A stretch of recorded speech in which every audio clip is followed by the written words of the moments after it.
이렇게 우리가 페이퍼 쓰기에 대해서 간략하게 먼저 보았는데요. 다음으로 우리가 논문 쓰기를 살펴보도록 하겠습니다. 이 논문이라고 하는 것은 결국 연구자들이 궁극적으로 작성해야 되는 학술적 글쓰기예요. 그래서 가장 중심이 되는 학술적 글쓰기라고 할 수 있겠는데요. 논문의 개념과 종류에 대해서 설명을 드리도록 하겠습니다. 이 논문이라고 하는 것은 자신의 연구적인 식견과 사상, 그리고 연구 결과 같은 것들을 정리해서 학술적 글쓰기로 표현한 것을 의미합니다. 이것은 앞서 본 페이퍼와는 다르게 단순한 정리가 아니라 나의 비평과 또 평가라고 하는 결론이 들어간다라는 점에서 차이를 갖습니다. 그래서 자신의 사상, 견해, 주장에 관해서 논증하는 형태를 취하게 됩니다. 현대적 의미의 학술 논문은 서구 근대과학의 발흥에서 시작된 것으로 보고 있는데요. 17세기에 전문 연구자들이 모여서 이제 이야기를 나누는 것이 오늘날의 학회로 발전하게 되고, 그런 학회가 어떠한 단체를 구성하게 되면서 기관지가 발행을 하게 됩니다. 그래서 이제 책을 그렇게 정기적으로 내던 것이 오늘날의 학술지가 된 것이죠. 현재 우리가 어떠한 학술지에 혹은 학위 논문으로 논문을 게재하고 발표한다라고 하는 것은 곧 그 내용에 대한, 연구에 대한 선취권을 확보한 것을 의미합니다. 이것은 어떤 의미냐면, 제가 아까 연구윤리 얘기하면서 짧게 말씀을 드린 부분이랑 관련이 있는데요. 새롭지 않으면 논문으로서의 가치가 없다라고 제가 말씀을 드렸잖아요. 그것과 더불어서 논문을 내가 어딘가에 게재한다, 발표한다라고 하는 것은 이것을 내가 가장 먼저 학계에서 발표한 것이다, 생각해낸 것이다 라는 것을 의미한다라는 거예요. 즉, 이거는 반대로 생각하면 내가 아무리 좋은 연구 테마를 많이 갖고 있고 또 개인적으로 글을 썼다 하더라도 그 논문을 어딘가에 게재하지 않으면 그것의 선취권을 인정받지 못한다라는 의미로도 우리가 해석할 수 있습니다. 그렇기 때문에 이 부분은 굉장히 행정적인 것과도 연결이 돼요.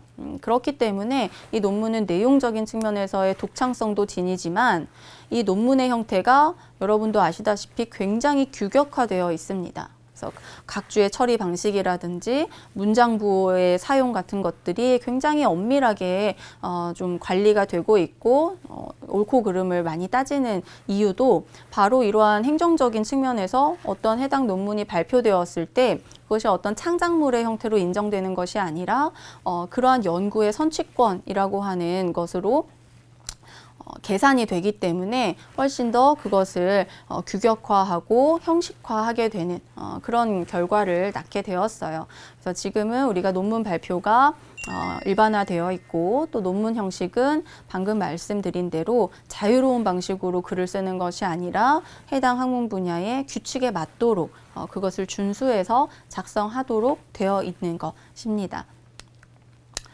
그러면 이제 영역별 학술 논문의 특징을 보겠는데요. 먼저 인문학 학술 논문 같은 경우는 모든 연구의 어떤 기본이 되는 그런 계열이죠. 인문학의 경우에는 해당 논문들의 주제들이 개념을 매개로 해서 인간과 세계에 대한 깊이 있고 체계적인 사유를 펼치는 것을 특징으로 합니다. 그래서 주로 이제 글이 차지하는 비중이 굉장히 높은 편입니다. 이에 비해서 이제 사회과학 학술 논문 같은 경우는 대상으로 하는 것이 동시대에 발생하는 사회 공동체의 현안 문제입니다. 그래서 사회과학 학술 논문은 물론 글을 기반으로 하지만 여기에 통계 자료라든지 설문, 수치 같은 것들이 많이 들어가게 돼요. 마지막으로 과학기술 학술 논문은 인간을 둘러싼 물질 세계를 대상으로 하는 학문 영역이고요. 그러다 보니까 과학적인 방법을 굉장히 논문에서 중요하게 생각합니다. 그래서 과학기술의 경우에는 실제 이제 문자로서의 글보다는 그 과학적인 방법, 수치, 수식 같은 것들이 많이 등장하게 되고 실험 결과 같은 것들이 더 많은 비중을 차지하게 되죠. 이런 이제 조금의 영역별로의 이제 차이를 가지지만 제가 말씀드리는 논문의 형태와 그런 기본적인 규격들은 크게 다르지 않고 같다라고 보시면 될 것 같습니다. 다음으로 이제 학술 논문의 조건을 살펴보도록 할 텐데요. 먼저 내용적인 측면입니다. 내용적인 측면에서는 기존의 연구 성과를 바탕으로 그동안 증명되지 않은 새로운 논의를 반드시 연구의 내용에 포함해야 합니다. 여기에 이 서술된 내용들이 상당히 중요한 이야기들인데요. 먼저 기존의 연구 성과를 바탕으로라는 표현이 있습니다. 이건 뭐냐면 기존의 연구가 뭐가 있었는지를 일단 다 살펴보고 알고 있어야 된다라는 거예요. 그래야 그동안 증명되지 않은 것이 무엇인지를 알 수 있죠. 한 줄로 나와 있지만 사실은 석사과정 내내 기존의 연구 성과가 무엇인지를 알고 이해하는데 그 시간을 쏟는다라고 이야기해도 과언이 아닙니다. 그래야만 무엇이 증명되지 않았구나라는 것을 알 수 있어요. 사실 이제 저도 마찬가지의 경험을 했지만 석사 과정 때에는 굉장히 이 연구에 대한 열의가 높습니다. 그래서 공부도 막 열심히 하고 싶고 그런데요. 이제 저의 경험을 예로 들면 엄청 열심히 연구를 막 했어요. 이제 페이퍼로. 근데 그때는 연구사 검토를 연구 경력이 길지 않으니까 놓친 부분들이 굉장히 많았던 거예요. 그래서 제 나름대로는 이제 엄청난 것이다라고 이제 딱 글을 썼는데 이미 되게 몇십 년 전에 이미 다 논의가 되었던 그런 일들이었던 것이 나중에 밝혀져서 스스로 굉장히 좀 실망했던 그런 경험들이 있거든요. 저 같은 그런 실수를 하지 않으려면 연구 성과를 많이 검토해 봐야 됩니다. 그래서 공부를 많이 해야 되는 단계가 사실 초기에 연구자로서 해야 되는 일들이에요. 그래서 앞서 우리가 봤던 페이퍼 쓰기를 하는 과정에서 많은 조사를 하는 것이 사실은 추후에 내가 무엇을 연구해야 하는가라고 하는 연구 범위를 좁혀나가는 데에도 큰 도움이 되고 또 그때에 당장 성과가 나지 않더라도 연구사 검토를 열심히 한 사람은 나중에 그런 새로운 논의를 찾아내는데 훨씬 더 수월할 수 있습니다. 그런데 이러한 기초를 그 석사 과정에서 대충 하게 되면은 나중에 아까 말씀드렸던 의도치 않은 표절, 의도치 않은 새롭지 않은 논의, 기존 논의의 반복 같은 실수를 진짜 연구자가 되었을 때 하지 않을 수 있게 됩니다. 다음으로 이제 형식적 조건을 보시면 제출처에서 요구하는 형식적인 작성 규칙을 준수해서 작성해야 합니다. 여기서 제출처라고 하는 것은 결국 해당 학문 분야의 그 학술지예요. 그래서 근데 사실은 그 계열 같은 전공에서의 학술지도 굉장히 많은데 그 학술지마다 조금씩 요구하는 그 작성 규칙이 다릅니다. 그래서 일단 여러분들이 대학원에서 작성을 할 때에는 여러분의 그 전공 영역에 학위 논문이 추구하는 그 방식이 있습니다. 그래서 각주 표기는 어떻게 하고 뭐 그런 것들이 다 가지고 있는 양식이 있는데요. 그걸 미리 알고 거기에 맞추어서 이제 형식적인 조건을 준수하는 것이 가장 바람직하고요. 이제 추후에 학위를 받은 이후에는 여러분들이 이제 투고를 할 때 그 투고처에서 또 그 가지고 있는 작성 규칙들이 있습니다. 학술지에 이제 맨 뒤에 보면 그런 안내들이 나오는데요. 그걸 미리 가지고 거기에 맞추어서 수정해서 제출하는 것이 바람직합니다. 마지막으로 윤리적인 조건입니다. 이 윤리적인 조건은 기존의 연구사를 참고하되 인용한 부분은 명확하게 표기해서 내용적인 면에서 형식적인 면에서 모두 표절이 되지 않도록 언제나 유의해야 되는 게 논문 쓰기의 가장 기본적인 윤리적 태도라고 말할 수 있겠습니다. 자, 그러면 우리가 이제 논문의 종류를 살펴보도록 하겠습니다. 몇몇 조건에 따라서 제가 분류를 여러 가지로 한번 보여드릴 텐데요. 첫 번째는 연구 논문과 편집 논문의 분류입니다. 연구 논문은 우리가 흔히 생각하는 그 논문의 형태예요. 그래서 독창적인 주제를 잡아서 그 내용을 밝히고 증명해내는 논문이 바로 연구 논문이고, 일반적인 논문들은 대체로 이러한 연구 논문의 형태를 취하게 됩니다. 이에 비해서 편집 논문은 어떠한 것이냐면, 기존의 어떤 연구자들 그리고 문헌들을 공부해서 그것의 견해를 내가 비판적으로 파악했음을 보여주는 논문입니다. 그래서 이제 다양한 관점들을 서로 연결시키면서 설명을 하는데 더 많이 치중하는 논문이 되겠고요. 관련 분야의 전문가에게 정보적인 관점에서 상당히 유용한 지성적인 조망을 제공하는 역할을 합니다. 보통 이러한 편집 논문은 과정 중에 하기보다는 이제 전문 연구자가 된 이후에 연구사에 대한 어느 정도의 조망을 할 수 있는 그런 위치에 있을 때 그 자신의 견해를 좀 자유자재로 보여주는 형태로 작성할 수 있는 논문입니다. 그래서 조금 더 고수가 할 수 있는 논문이 되겠고요. 그렇지 않고 편집 논문을 쓰게 되면 앞서 얘기했던 바로 연구사 검토의 측면에서 잘 모르기 때문에 그런 비판적인 파악을 원활하게 보여주기가 사실 굉장히 어렵습니다. 그래서 전문 연구자 같은 경우들이 편집 논문을 이제 학술지에 게재하는 경우들을 우리가 종종 볼 수 있습니다. 다음으로는 이제 단일 논문과 파노라마식 논문으로 이제 구별을 해볼 수 있는데요. 단일 논문은 연구 테마를 한정해서 선택과 집중을 시도하고 있는 논문으로 대체적으로 많은 논문들이 바로 단일 논문에 해당하게 됩니다. 이에 비해서 이제 파노라마식 논문은 광범위한 연구 범위를 설정을 해서 전체적인 흐름을 조망하는 논문입니다. 보통 이런 식의 이제 글쓰기는 단행본을 통해서 많이 이루어지게 되죠. 전문 연구자들이 논문의 형태라기보다는 조금 단행본으로 좀 긴 호흡에 자신의 그 관심 연구 대상에 대해서 이제 사적인 검토나 이론적인 검토를 좀 넓게 펼치는 그런 형태의 논문이 파노라마식 논문이 됩니다. 이 파노라마식 논문 같은 경우도 이제 초보자의 경우에는 시도했을 때 굉장히 결과가 좋지 않을 수 있어요. 왜냐하면 그 전체적인 흐름을 조망하는 그 연구 역량이 필요한데요. 사실 이 초보자들은 이러한 능력을 갖추기가 상당히 어렵기 때문에 중간에 구멍이 많이 생기게 됩니다. 논리적인 허점들이 많이 생기게 되고 놓치는 부분들이 많이 일어나게 돼요. 그래서 좁고 한정된 형태의 연구 논문, 단일 논문을 이제 사실 석사 과정에서는 시도하는 것이 바람직하다라고 저는 추천을 드리겠습니다.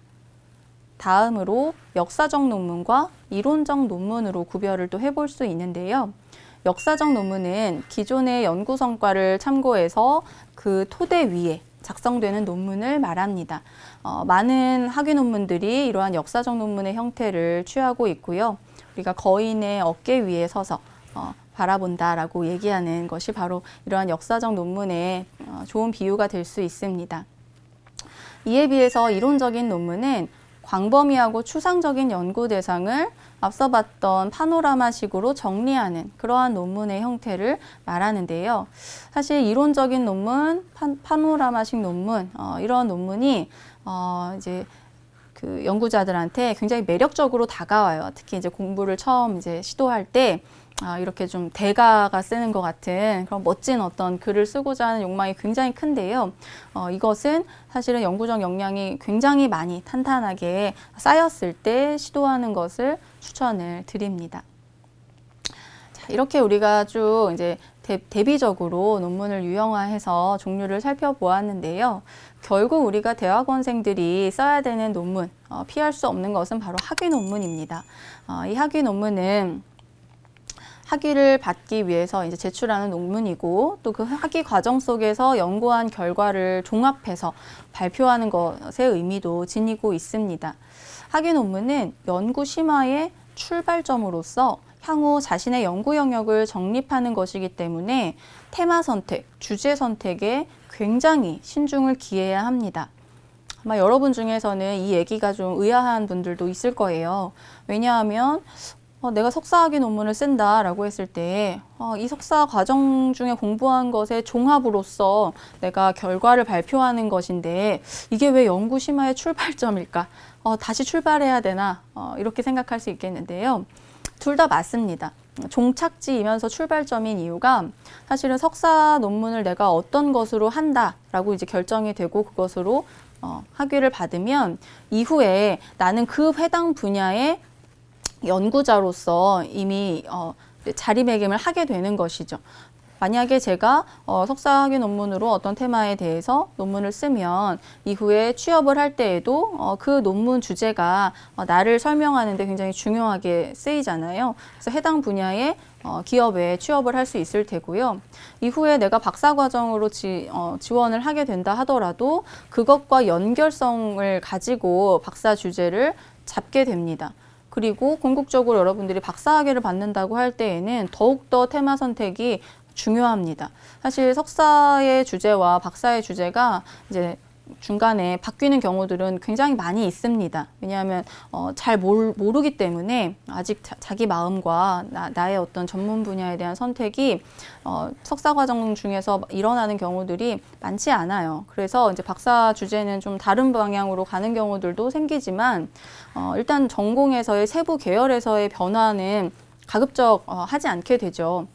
근데 이제 박사 논문 같은 경우는 더 이상의 학위 논문은 없잖아요. 박사학위 논문으로 쓴 테마가 연구자로서의 나의 하나의 이름이 됩니다. 그렇기 때문에 이것이 연구 심화의 출발점이라고 이야기할 수 있는 것이에요. 그래서 제가 어떤 학위 논문을 쓰게 되면 그 테마는 나의 어떤 연구의 테마로서 이후에 계속 이제 관련된 논문을 쓰게 되는 것이죠. 그래서 학위 논문의 주제 선택은 굉장히 신중해야 한다라고 하는 것을 기억을 해야 하고 내가 향후에 진학을 하거나 연구를 계속 지속해서 혹은 취업을 할 때에 어떤 테마를 하는 것이 더 좋겠는가라고 하는 것까지도 생각해서 신중하게 결정하는 것이 중요합니다.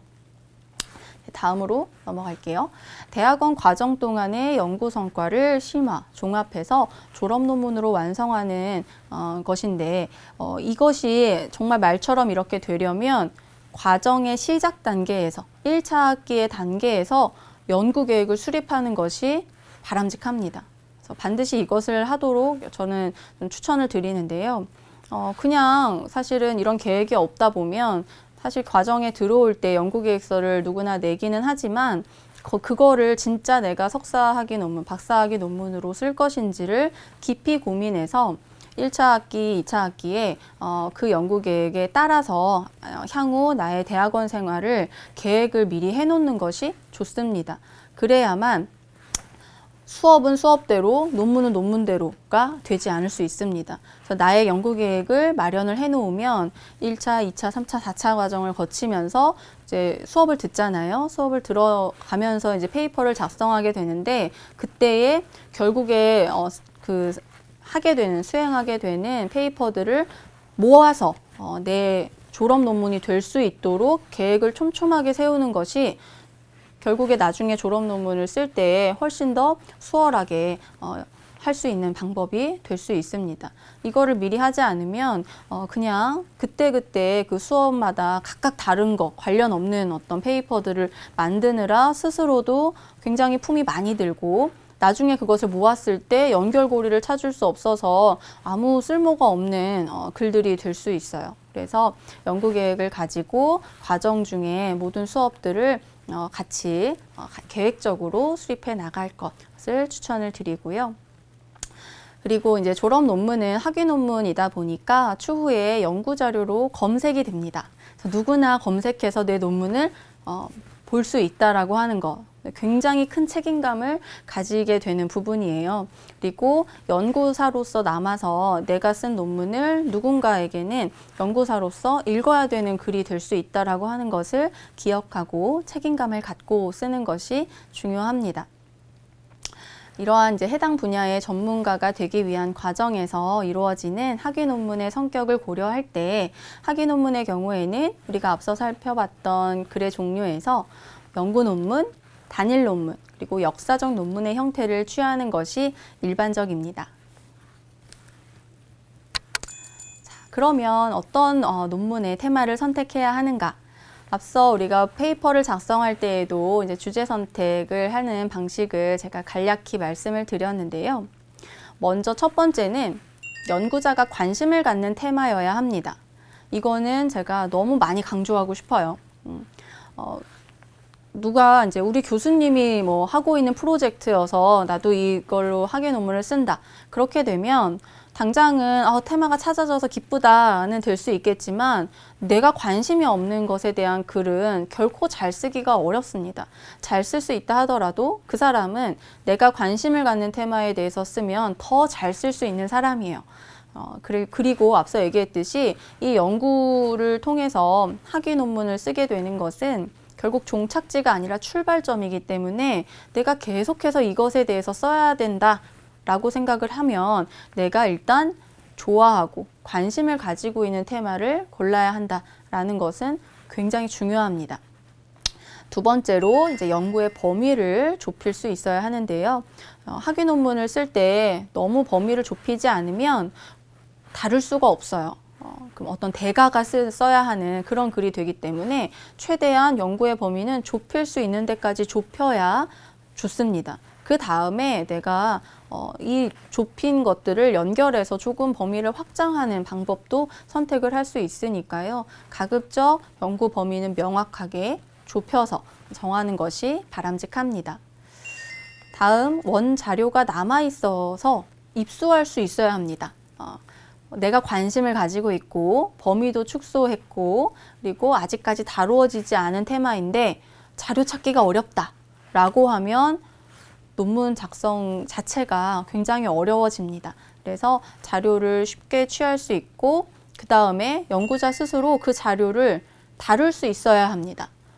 이게 이제 인문계열 같은 경우는 이제 언어의 측면에서 자료가 많은데 나는 그 언어를 잘 모른다. 한국어로 안 쓰여져 있다. 혹은 내가 어쨌든 내 모국어와 다른 자료다라고 한다면 그거는 아무 소용이 없습니다. 그렇기 때문에 연구자 스스로 자료를 잘 찾을 수 있어야 하고 그 입수한 자료를 내가 다룰 수 있는 것을 연구의 테마로 삼아야 해요. 그래서 사실 이거 언어적인 측면에서도 굉장히 중요하고 요즘에는 기술적인 측면에서도 중요한 부분인데 어떻게 되겠지라고 막연히 접근하기보다는 내가 잘 할 수 있는 것을 선정하는 것, 그게 연구의 출발입니다. 다음으로 연구자는 연구에 적용할 방법론을 충분히 숙지하고 있어야 합니다. 이것 역시 우리가 굉장히 매력적으로 보이고 요즘에 뜨고 있는 어떤 이론들, 방법론들 이런 게 사실 많이 있잖아요. 그래서 그걸 막 하고 싶은 욕심은 있는데 잘 몰라. 그렇게 되면 결국에 논문이 잘 쓰여지지 않습니다. 그래서 요즘에 아무리 유행하고 있는 것이라고 하더라도 내가 이걸 쓰기 위해서는 그것에 대해서 잘 알고 있어야 됩니다. 공부가 선행되어야 돼요. 근데 논문을 쓰면서 방법론을 같이 공부해야지 이렇게 되면 굉장히 어렵고요. 내가 뭔가 하고 싶다라고 한다면 방법론을 먼저 긴 시간 동안 익히고 충분히 다룰 수 있게 되었을 때 그 다음에 적용을 하시기를 추천을 드릴게요. 왜냐하면 이걸 제대로 하지 않으면 나중에 논문을 쓰고 나서도 굉장히 부끄러운 논문이 될 수 있습니다. 그 방법론을 굉장히 빙산의 일각만 알고서 적용하는 경우들 많이 발생을 하게 돼요. 마지막으로 지도교수와의 상호작용을 통해서 서로 도움이 될 수 있는 테마를 선정하는 것도 굉장히 중요합니다. 그래서 내가 굉장히 좋아하는 것이라고 하더라도 우리 지도교수가 이것에 대해서 전혀 다른 분야를 전공하고 있다라고 한다면 서로 상호작용이 일어나기가 상당히 어려워요. 그래서 이거는 처음에 지도교수와 그 만남이 있을 때부터 여러분들이 염두에 둬야 되는 부분이고요. 계속 이제 중요한 부분이 언급이 되는 게 내가 스스로 무엇을 연구할 것인지에 대한 계획을 1차 학기에 가지고 있어야만 이 모든 것들이 순조롭게 이루어질 수 있다라고 하는 것 아마 여러분들이 알 수 있을 겁니다. 자, 이제 다음으로 자료조사예요. 이제 자료조사는 이제 페이퍼 작성할 때 말씀을 드렸는데 요즘에는 온라인 논문 검색이 워낙에 원활하게 이루어지고 있습니다. 우리 학교 같은 경우는 도서관 홈페이지에서 우리가 이제 학술 논문 데이터베이스에 유료로 가입되어 있는 사이트들이 굉장히 많습니다. 그래서 그것을 이제 경로로 통해서 들어가게 되면 로그인해서 그 경로로 학술DB를 클릭하셔서 들어가면 무료로 여러분들이 유료 정보들을 검색을 할 수 있으니까요. 그 부분을 적극적으로 이용하시기를 권장을 드리고요. 그다음에 오프라인 도서 대출도 역시 필요합니다. 다만 이제 온라인 논문은 주로 최신 자료들, 논문의 형태로 우리가 검색을 할 수 있고 오프라인 같은 경우는 단행본 중심으로 혹은 이제 고서들 중심으로 우리가 이용해 볼 수 있다라고 하는 점이 차이가 있겠습니다. 이제 자료 조사를 하고 나면 여러분들이 그 내용을 적용해서 이제 논문을 작성하는 것은 각자 이제 수행해야 될 부분일 텐데요. 참고 문헌과 서지 사항의 정리를 제가 조금 언급을 하고 싶습니다. 참고 문헌을 정리하는 것은 사실 논문 쓰기에 있어서 굉장히 기본이고 아주 중요한 부분입니다. 우리가 이러한 형식적인 측면을 간과하게 되면 논문이 가지고 있었던 이제 출발 제가 이제 의의를 설명을 드렸는데 그것을 이해하고 이제 참고 문헌을 작성을 해야 합니다. 단순히 참고 문헌은 그냥 많이 적으면 좋은 것이 아니고요. 이 해당 테마와 관련 있는 것들을 내가 자료를 충분히 많이 읽고 그 중에서도 내가 논문에 직접적으로 인용하고 사용한 것만 정리해서 뒤에 붙여서 적는 것입니다. 그래서 평소에 여러분들이 관심 있는 주제의 논문들을 참고해서 읽은 후에는 그러한 서지사항을 정리 요약해서 파일로 정리를 해두면 나중에 여러분들이 논문을 작성할 때 효율적으로 그것을 자료로서 사용을 할 수 있습니다. 서지사항을 정리하는 방식은 각각의 그 종류에 따라서 조금씩 다른데요. 이건 이제 일반적인 순서예요. 그래서 참고를 하시면 좋겠는데 보시면 이제 전체적인 공통점은 뭐냐면 논문을 쓰는 데 있어서 누군가의 글을 참고할 때 가장 중요한 순서로 서지사항을 정리한다라는 겁니다.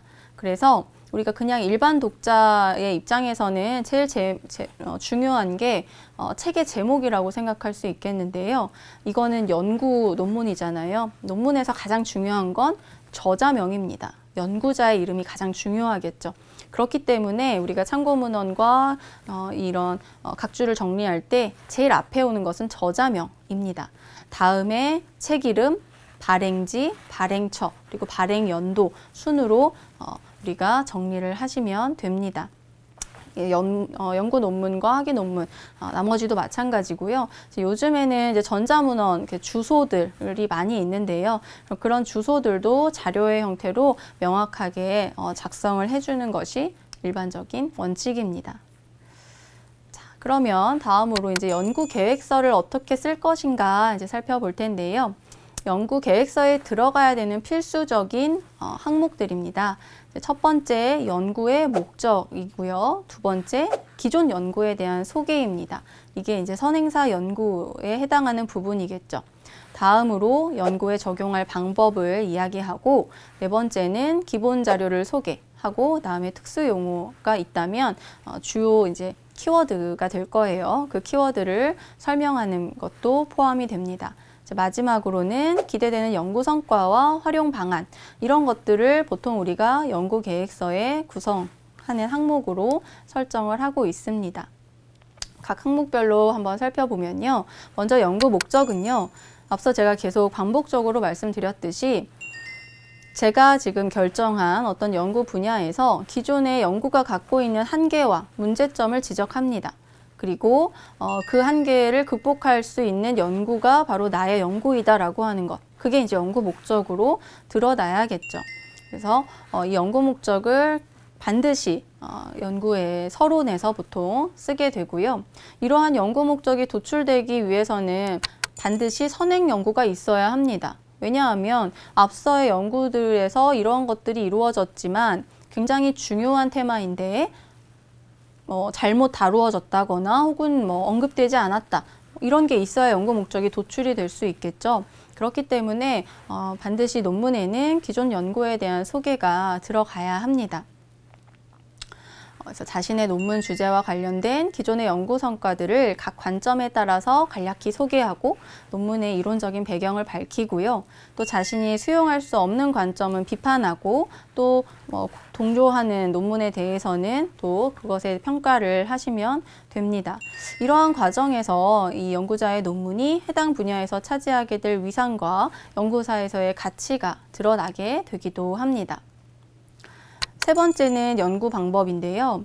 문헌 연구에서는 이론적 시각의 확립을 중시하기 때문에 실험이나 측정과 같은 방법을 제시하는 경우는 별로 없습니다.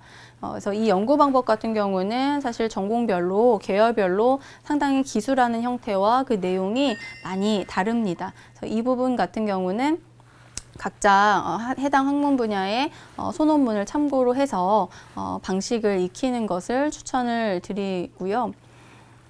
여기에서는 이제 학위 논문을 중심으로 제가 이제 말씀을 드리는데, 학위 논문 같은 경우는 방금까지 얘기한 이 일련의 내용들이 서론에 해당하는 내용이 되겠습니다.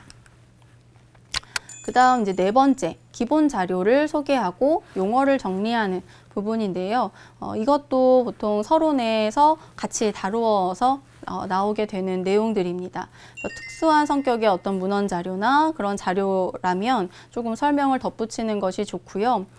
또 읽는 사람과 심사자들이 잘 모르는 자료라고 한다면 설명을 해야 그 다음에 내 논문에 대한 이해도가 높아질 수밖에 없잖아요. 그래서 그런 측면에서 이야기를 해줘야 되고요. 다음으로 논문에서 사용할 용어는 상당히 우리가 엄밀하게 정의될 필요가 있는데요. 여러분들이 이제 논문 검색을 하다 보면 키워드 검색이라는 것이 됩니다. 그래서 논문의 제목에는 내가 친 검색어가 없다 하더라도 그 논문에 키워드로 설정되어 있으면 검색이 되는 시스템인데요. 이것은 보통 학술 용어로 우리가 간주할 수 있기 때문에 용어의 선택과 사용을 굉장히 신중하게 하고 본문 안에서도 이 용어와 이 용어가 어떻게 구별되는지를 스스로 인지하고 구별해서 사용을 하는 것이 바람직합니다. 마지막으로 기대되는 연구 성과와 활용 방안은요. 이 논문의 목적하고도 연결이 되어 있습니다. 그래서 연구 대상이 응용보다 이론적인 문제에 중점을 두고 있는 경우에는 이것을 이제 목적과 의 부분에서 밝히면 되고요. 응용적인 성격의 그런 논문의 경우에는 이 연구 결과가 가져오게 될 현실적인 의미와 가치를 이제 따로 이렇게 꺼내서 기술하는 방식도 활용을 합니다. 자, 그러면 이제 논문 쓰기의 실제를 같이 보도록 할 텐데요. 이제 서론, 본론, 결론의 3단 구성이 기본 원칙이다라고 제가 말씀을 드렸어요. 서론에서는 앞서 살펴봤던 연구 목적과 의의를 반드시 기술을 하시고, 그 다음에 연구의 방법, 그리고 선행 연구, 이런 내용들이 포함이 됩니다. 학위 논문 같은 경우는 이러한 항목들이 다 이제 절의 형태로 번호가 매겨져서 따로 존재를 하게 됩니다. 다음으로 이제 본론 쓰기인데요. 본론 쓰기는 장을 나눌 수 있다라고 제가 말씀드렸어요. 그래서 장절을 나누어서 본론을 이제 구성을 하게 되고요. 각 장의 핵심 논의를 제시하고 논증한 후에 각 장별로 소결론을 내려주는 것이 좋습니다. 기존의 연구 성과와 자신의 견해를 구별해서 논지를 전개하는 것이 굉장히 중요한데, 바로 이 부분에서 인용과 주석을 유의 깊게 사용을 해야 합니다. 마지막으로 결론 쓰기는 사실 덧붙이는 정도로 끝나서 쓰는데 큰 어려움이 있는 부분은 아니에요. 그래서 앞서 이제 전개했던 핵심 논의를 요약하고 여기에 이제 판단과 결론을 덧붙이는 정도로 쓰면 되는데요. 이제 서론, 본론, 결론을 분량으로 치면 결론이 가장 짧은 그런 챕터라고 볼 수 있겠습니다. 서론에서 제기된 문제가 본론에서 해결되고 최종적으로 그것을 요약 정리해서 답변하는 것이 바로 결론의 역할입니다. 여기에서 이제 요약 정리 외에 포함되는 것은 이 연구가 가지고 있는 의의와 더불어서 한계, 그리고 향후 나의 어떤 연구가 나아갈 방향까지 언급을 하는 경우들도 종종 있습니다. 그러면 이제 본론 쓰기에서 꼭 제가 형식적으로 말씀드려야 될 부분이 이제 주석을 사용하는 부분인데요. 논문 쓰기에 있어서 굉장히 중요한 부분이고 또 어떻게 보면 사소하다라고도 생각할 수 있지만 이것의 표기가 잘못된 것이 굉장히 논문에 큰 흠이 될 수 있다라는 점에서는 여러분들이 꼭 잘 알고 바르게 사용해야 되는 부분이기도 합니다. 먼저 이제 주석은 왜 다느냐, 크게 두 가지의 이유가 있어요. 첫 번째는 인용문이나 정보의 출처를 밝히기 위해서 주석을 다는 경우입니다. 이것을 우리는 참조주라고 이야기를 합니다. 이것 외에 또 주석을 다는 경우들이 있는데요. 그것을 우리가 내용주라고 해요. 그래서 본문의 내용을 보충하거나 부연 설명하기 위해서도 주석을 답니다. 이 경우에는 출처 같은 것은 표기가 안 되는 경우들도 많이 있어요. 그래서 내가 이제 어떤 영화에 대해서 대상으로 논문을 쓴다. 그럼 그 영화와 관련한 어떤 기본 정보들을 본문에 넣기는 좀 너무 복잡하니까 이 주석을 달아서 좀 상세한 설명, 감독은 누구고, 뭐 언제 발표됐고, 뭐 이런 것들을 이제 막 적는 것. 그런 게 이제 내용주에 해당하는 부분입니다. 두 번째 주석을 다는 방법은요, 형식에 따라서 이제 몇 개로 나뉘는데요. 내각주와 외각주로 크게 살펴볼 수 있습니다. 내각주는 이 내라는 표현에서 아시겠지만 인용한 글의 서지사항 중에서 꼭 중요한 어떤 부분을 글 안에, 본문 안에, 괄호 안에 넣어서 표기하는 방식이고요. 나머지의 이제 자세한 정보는 참고 문헌을 이렇게 확인하면 더 상세하게 확인할 수 있도록 작성하는 방식입니다. 이에 비해서 외각주는 밑에다가 인용한 정보를 다 적는 방식이에요. 그래서 예시문을 보시면 내각주는 여기서 보듯이 본문 안에 괄호만 지금 사용을 해서 그냥 이렇게 사용을 하는 경우입니다. 그래서 이런 이제 내각주를 선호하는 학문 분야가 있고요. 외각주 같은 경우는 인문사회 계열의 논문에서는 외각주를 많이 씁니다. 이게 이제 좀 이유가 달리 있는데요. 이제 인문 계열 같은 경우는 이제 책의 제목이나 뭐 이런 것들이 좀 중요한 정보라고 생각하기 때문에 바로바로 그 밑에서 중요 정보들을 확인하기 위해서 외각주를 많이 사용을 하고요. 이제 내각주는 뭐 그런 연구의 제목이나 이런 것까지는 크게 중요하지 않고 이제 형식적으로 출처를 밝혀주는 게 훨씬 더 필요한 경우에는 내각주의 형태로 남겨두는 경우가 있습니다. 다음으로 인용할 때의 유의점을 언급을 드릴게요. 인용을 할 때에는 논문은 반드시 인용할 수밖에 없습니다. 왜냐하면 완전히 창조한 형태, 제가 창작물이 아니다라고 말씀드렸잖아요. 선행사가 있고 거기에서 밝혀지지 않거나 잘못된 것들을 내가 연구의 대상으로 삼아서 밝혀내는 것이 연구의 중요한 흐름이기 때문에 인용은 필수적입니다. 그러면 어떻게 인용을 잘 해야 되느냐 하는 문제가 바로 내 논문의 가치를 높이고 또 불필요한 어떤 표절 시비가 일어나지 않도록 하는 방법이 될 텐데요. 논문을 작성할 때 가장 중요한 것은 나의 글과 인용한 부분을 구별하는 것입니다. 그래서 이제 자료 정리에서부터 이것을 출발을 하셔야 되고요. 인용은 반드시 내가 직접 읽고 이해한 자료만 해야 합니다. 간혹 보면 이제 성실하지 않은 논문들은 주로 이제 남의 것을 베끼는 경우들에서 내가 안 읽은 것을 그냥 남의 글에서 그냥 가져와서 재인용인데 재인용을 표시하지 않는 경우들이 있어요. 그건 이제 연구윤리에 위배되는 것이고 하지 않아야 되는 행동입니다. 그런 것들은 결국 자료를 오독하고 왜곡하게 되기 때문에 인용은 정확하게 필요한 곳에 내가 이해한 바대로 표시해서 인용을 하시면 됩니다.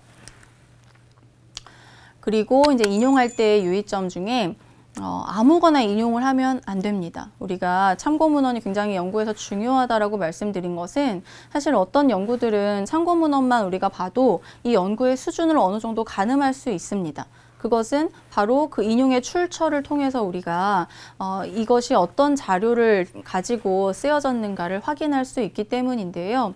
그래서 인용을 할 때 권위가 없는 어떤 텍스트들 이런 것을 사용하면 안 되겠죠. 그래서 제가 앞서 말씀드린 학술DB를 주로 활용하는 것을 권장을 드리고요. 누가 썼는지 알 수 없는 인터넷 게시물 같은 것들은 아무리 솔깃한 이야기라고 하더라도 명확한 출처, 원전을 찾아봐서 그 다음에 인용을 하기를 추천을 드립니다. 그리고 너무 지나치게 길게 자주 인용하게 되면 내 글보다 인용의 비중이 너무 커지게 되죠. 그렇게 되면 이제 논문으로서 가치가 좀 낮아질 수 있으니까 유의해야 합니다. 다음으로 이제 인용을 하는 방식에 따라서 직접 인용과 간접 인용으로 또 나누어 볼 수 있겠는데요. 직접 인용은 이렇게 표현 자체를 그대로 가져와서 인용하는 것을 말합니다.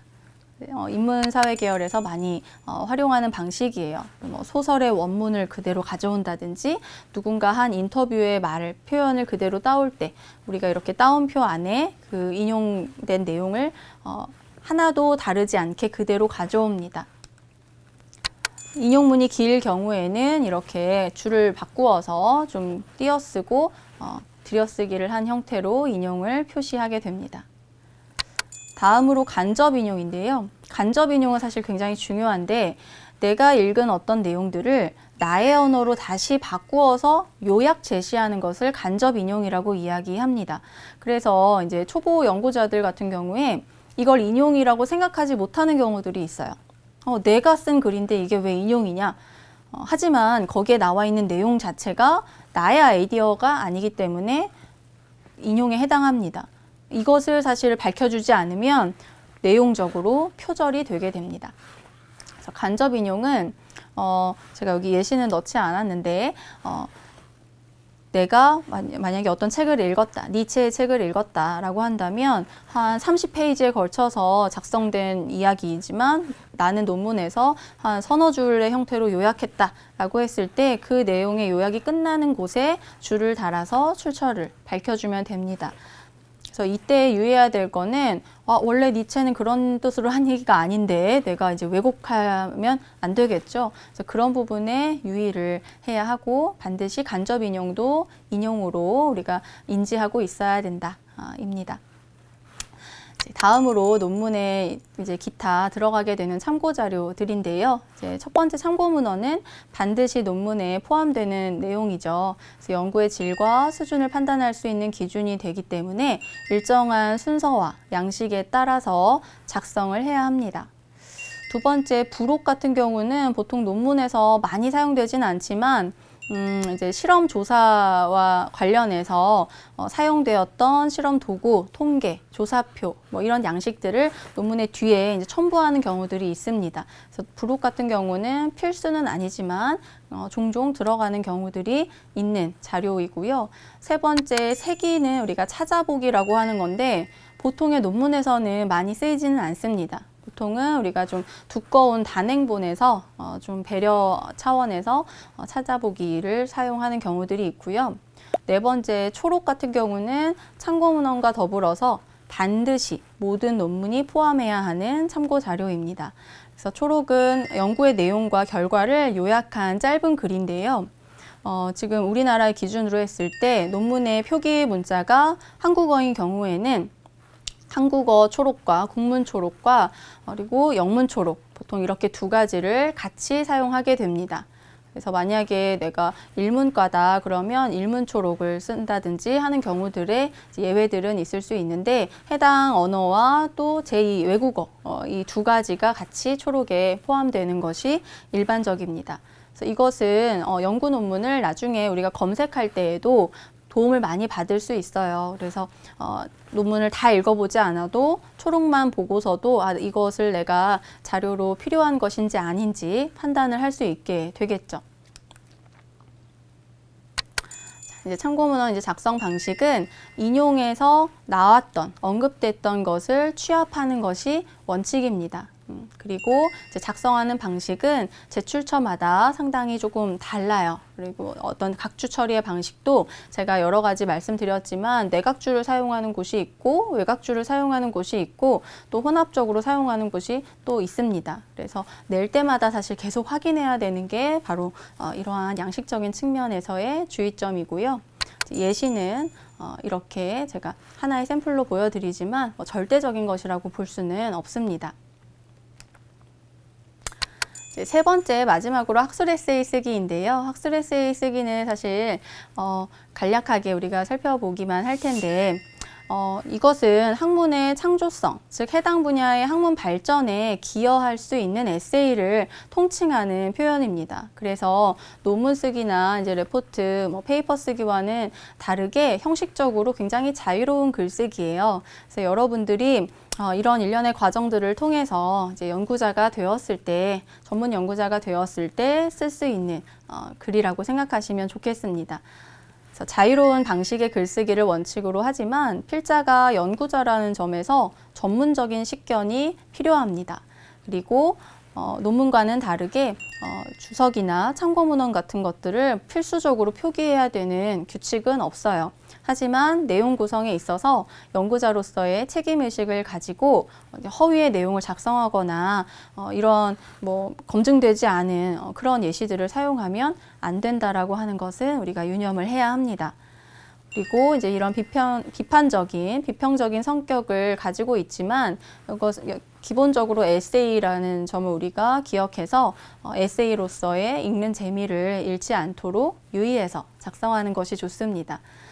사실은 우리가 논문 쓰기 과정을 이렇게 엄정하게 연습을 하다 보면 이후에 이러한 학술 에세이 쓰기는 그런 규칙이 정해져 있지 않더라도 그런 이제 어느 정도 연구자로서의 글쓰기 습관이 몸에 있기 때문에 수월하게 그런 연구 윤리를 지켜나가면서 글을 쓸 수 있게 될 겁니다. 그러면 우리 이제 수업을 마무리하면서 말씀을 드릴게요. 이런 연구자의 글쓰기는 사실 교양적인 글쓰기와는 다르게 연구자, 전문가라고 하는 사명감을 반드시 가지고서 쓰여져야 합니다. 전공 영역마다 차이가 있지만 연구자의 그 연구 성과는 글쓰기와 연구 논문을 통해서 인정되고 있는 것이 현실입니다. 그래서 전공을 불문하고 학술적 글쓰기에 관한 기본적인 소양과 인식은 반드시 갖고 있어야 합니다. 그리고 사실 전공별로 조금 달라서 이제 연구가 아닌 작품이나 어떤 실험 결과 같은 것으로 대체되는 경우들이 있을 수 있겠지만 기본적으로 아직까지는 글쓰기와 논문이라고 하는 형태가 연구자의 그런 연구적인 역량을 표현할 수 있는 공식적인 방법이라고 하는 것을 기억을 잘 해두시고 이러한 공식적인 기록으로서의 학술적 글쓰기의 기능과 중요성을 유념을 하시기를 바라겠습니다.